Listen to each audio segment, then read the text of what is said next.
Isang mapagpalang araw mga ka-e-bike, meron na naman tayong customer na i-repair dito at kitang-kita nalubog sila sa baha mga ka-e-bike. Yung controller nila talagang ma-chocolate pa at yung kanilang e-bike may bakas pa. So pinalitan na natin ng controller yan mga ka-e-bike. Dahil masabaw nga yung kanilang controller nung inopen natin yung kanilang controller. So pinalitan na natin agad-agad ng controller. Nang sa ganun ay mapagana na natin ulit yan. So mga ka-e-bike, dinala yan nila customer nang hindi umaandar.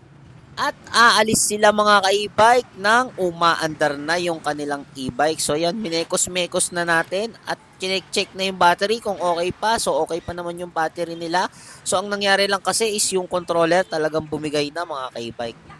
At yung motor nila is okay pa naman mga ka-e-bike. At ayan, kitang-kita, umaandar na mga ka-e-bike. Syempre, basic lang yan sa atin. Saglit lang yan mga ka-e-bike. Kahit gano'n pa katagal yung e-bike nyo or matagal na stock yung e-bike nyo. Basta dinala nyo sa Red Kingdom Electric Bike, aandar at aandar yan mga ka-e-bike. So yun mga ka-e-bike, after natin sa repair, meron naman tayong mga walk-in customer na talagang subscriber natin na nagbe-base sila sa reviews ni Red Kingdom Electric Bike dahil nga legit ang aftercare service ni Red Kingdom Electric Bike.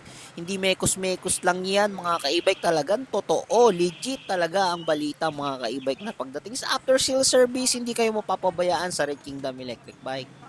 Kaya sa mga nagbabalak mag-avail ng electric bike, kung gusto nyo makatipid, dito na sa Red Kingdom Electric Bike. Pag dito kayo nag-avail, wala kayong talo. At syempre yan mga ka-e-bike, dinedemo na natin bago natin i-release kay customer yan. Kung paano siya i-operate, paano siya alagaan, at paano iingatan yung kanilang e-bike nila.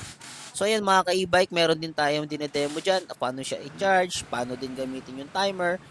So ayan, tapos na natin ma-demo mga ka-e-bike. Isang another customer satisfied na naman dito sa Red Kingdom Electric Bike. Sa mga gusto mag-avail, mga ka-e-bike, malapit lang yung mga branches natin, San Mateo at Montalban. So ano pang hihintay nyo? Sugod na sa Red Kingdom Electric Bike. Let's